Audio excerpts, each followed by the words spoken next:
டெல்லி முதல்வர் அரவிந்த் கெஜ்ரிவால் உடல்நிலை பாதிக்கப்பட்டுள்ளதால் தலைமைச் செயலகத்துக்கு வரவில்லை. கடந்த சனிக்கிழமையன்று டெல்லி முதல்வராக பொறுப்பேற்றுக் கொண்ட அரவிந்த் கெஜ்ரிவால் முதல் நாளிலேயே 9 IAS அதிகாரிகளை அதிரடியாக இடமாற்றம் செய்தார். டெல்லியில் நிலவும் கடும் பனிமூட்டம் காரணமாக கடந்த சில நாட்களாக இருமல், சளியால் அவதிப்பட்ட கெஜ்ரிவாலுக்கு திங்களன்று 102 டிகிரிக்கு காய்ச்சல் அடித்தது.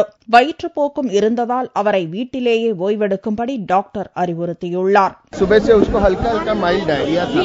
हमने कल रात से उनको एंटीबायोटिक पे डाल दिया था, लेकिन आज सुबह से उनको डायरिया सीवियर हो गया है. लेकिन हम उनका पल्स, BP वगैरह मेंटेन करे हुए हैं. And we are watching him constantly. अगर as and when required, हम यहीं पे उनको ड्रिप देने की शुरू करते हैं. இதனிடையே ட்விட்டர் மூலம் மக்களை தொடர்பு கொண்ட முதல்வர் கெஜ்ரிவால் திங்களன்று தண்ணீர் விநியோகம் குறித்த அறிவிப்பை வெளியிட தான் திட்டமிட்டிருந்ததாகவும் இந்நேரத்தில் தனது உடல்நிலை பாதிக்கப்பட்டுவிட்டதாகவும் வருத்தம் தெரிவித்தார். திங்கள் மாலையில் காஜியாபாத்தில் உள்ள தனது வீட்டிலேயே டெல்லி குடிநீர் வாரிய அதிகாரிகளுடன் ஆலோசனை நடத்துவார் என்றும் அதைத் தொடர்ந்து ஒவ்வொரு வீட்டுக்கும் 700 லிட்டர் தண்ணீரை இலவசமாக விநியோகம் செய்வது குறித்த அறிவிப்பை வெளியிடுவார் என்றும் எதிர்பார்க்கப்படுகிறது.